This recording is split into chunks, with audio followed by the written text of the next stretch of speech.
This video presents an astrological interpretation of the upcoming election and is intended solely for informational and entertainment purposes.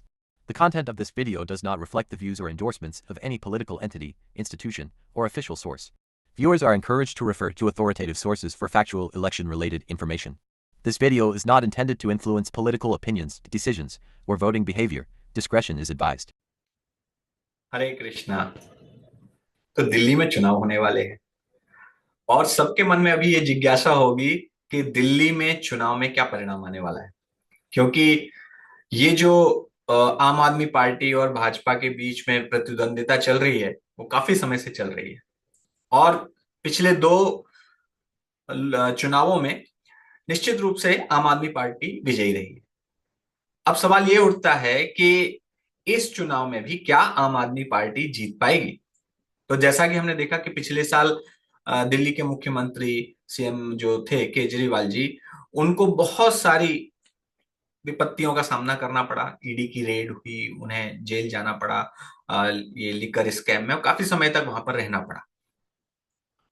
अभी उन्होंने त्याग पत्र दे दिया अपने CM पद से और उनकी जगह दूसरी आतिशी जी सीएम के पद को संभाल रही हैं। नया अब ये चुनाव आया है तो इसमें सबसे इंपॉर्टेंट बात ये देखना है कि क्या इस चुनाव में फिर से दिल्ली की जनता उनको चुनकर लाने वाली है या फिर दिल्ली की जनता अब बदलाव चाहती है।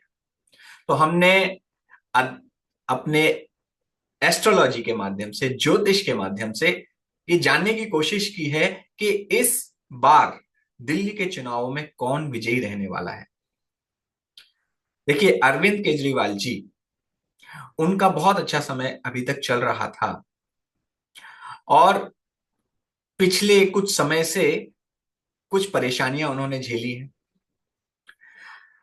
वहीं भारतीय जनता पार्टी दिल्ली के इलेक्शंस में अपने भाग्य से उन्हें कुछ प्राप्त नहीं हो रहा था और वो हार रहे थे। तो यदि हम आज देखिए, दिल्ली का चुनाव होने वाला है 5 फरवरी 2025 को और उस दिन की ग्रह दशा, नक्षत्र, इन सभी का अध्ययन करें, क्या गोचर रहने वाला है उसका अध्ययन करें, तो हमें काफी हद तक जानकारी मिल जाएगी कि ये जो गोचर है उस दिन वो किसको सपोर्ट करने वाला है। इसके अलावा हमें इंडिविजुअली केजरीवाल जी की कुंडली, जो कि केजरीवाल जी आम आदमी पार्टी के नेता हैं, मुखिया हैं, और वहीं दूसरी तरफ भाजपा के मुखिया हमारे माननीय प्रधानमंत्री श्री नरेंद्र मोदी जी, दोनों की कुंडली को तुलनात्मक अध्ययन करके देखना पड़ेगा।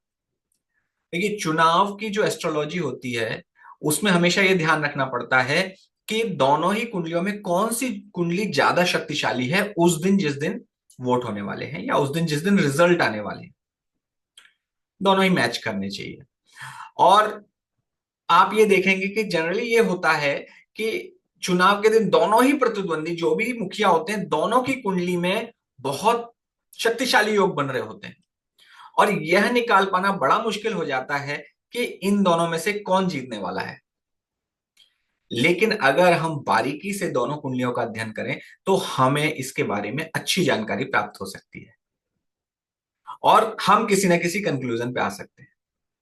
तो मैं आपको बताना चाहता हूं कि मैंने जो दो दो कुंडलियों का, यानी माननीय नरेंद्र मोदी जी की कुंडली और माननीय केजरीवाल जी की कुंडली, उन दोनों की कुंडली का अध्ययन किया तो वहां से ये निकल के आ रहा है कि आने वाले चुनाव जो दिल्ली में होने वाले हैं उस चुनाव में माननीय केजरीवाल जी हारने वाले हैं और विजय होने वाली है भाजपा की, या उनके नेतृत्व में जो है श्री नरेंद्र मोदी जी की।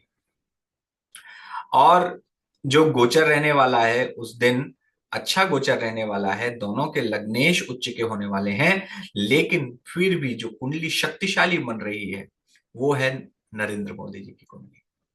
तो काफी तुलनात्मक अध्ययन के बाद मैंने ये निष्कर्ष निकाला है। आप में से जितने लोग यह जानने के उत्सुक हैं कि किस प्रकार हमने ये रिजल्ट निकाला, तो उसे जानने के लिए आप वीडियो में आगे बढ़ सकते हैं।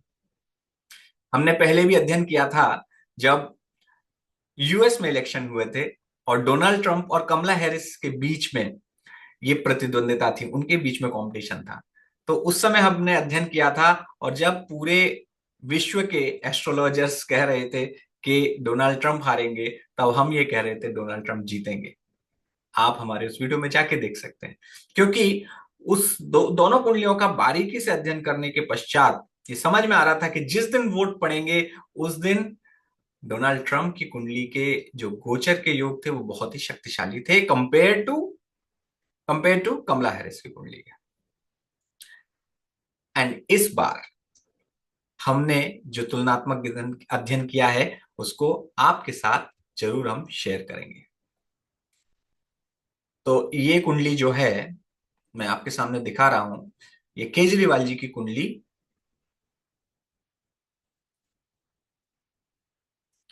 केजरीवाल जी की कुंडली में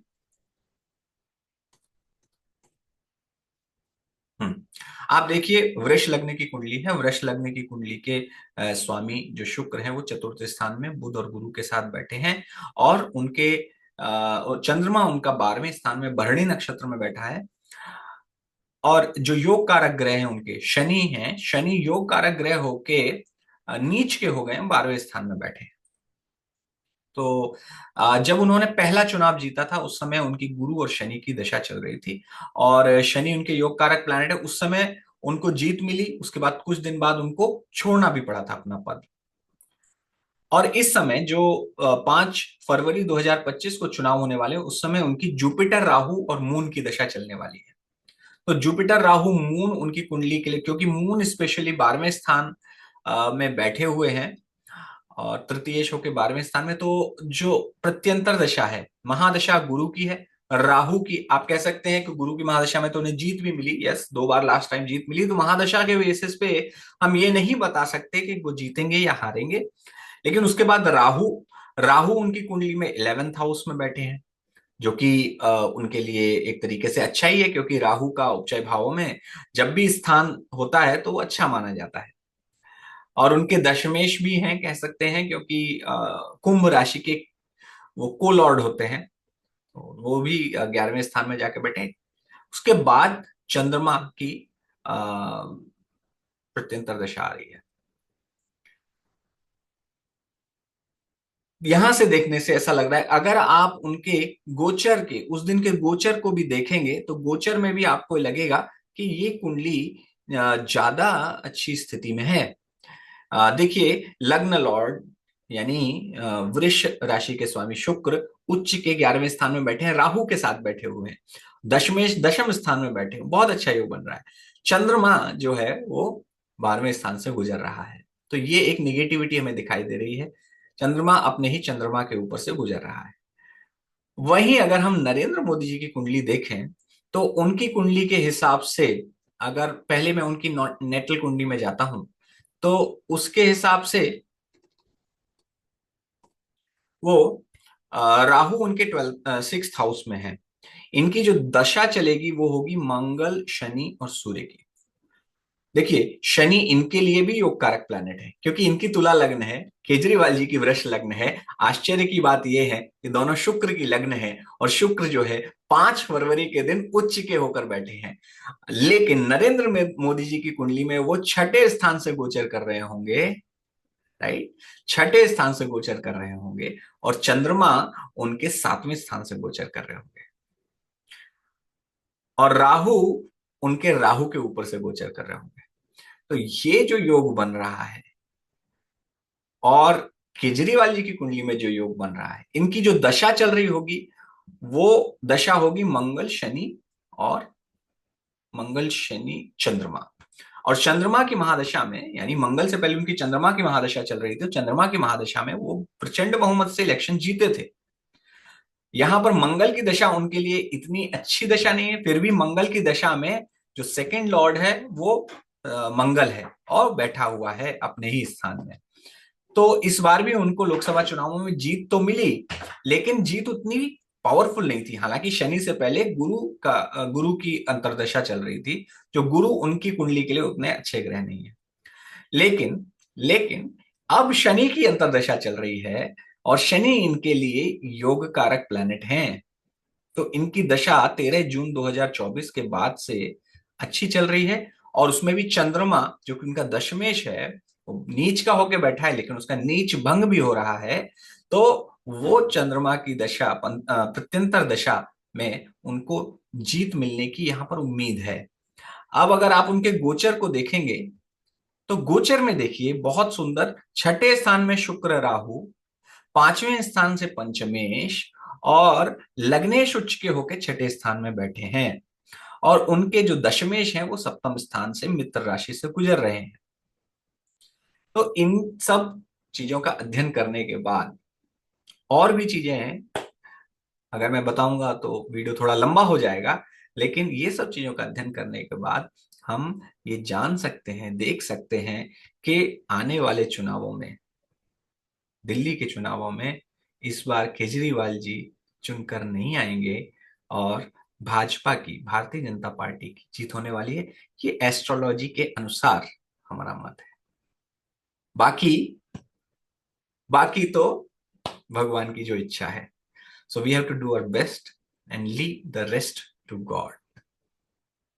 जैसा कि मेरी 4 पंक्तियां मैंने लिखी हैं कि हमने तो इस जगत के लिए क्या ही किया है, जो दिख रहा है वो मेरे गुरुवर का दिया है। ये सच है, हमने पी है विष की बूंद भी नहीं, वो शिव हैं जिसने विष का समंदर भी पिया है। तो इस भाव के साथ अगर हमारी ये प्रिडिक्शन सही होते हैं तो हम उसको स्वीकार करते हैं, अगर कोई गलती होती है तो वो हमारी है, और अगर कुछ अच्छा होता है तो हमारे गुरुदेव की कृपा है। तो ऐसे ही कुछ चर्चाएं लेकर हम आपके सामने आते रहेंगे। आप हमारे चैनल से जुड़िए, सब्सक्राइब कीजिए, इस वीडियो को लाइक कीजिए, और जितना ज्यादा से ज्यादा शेयर हो सकता है शेयर कीजिए। Hare Krishna. Thank you very much.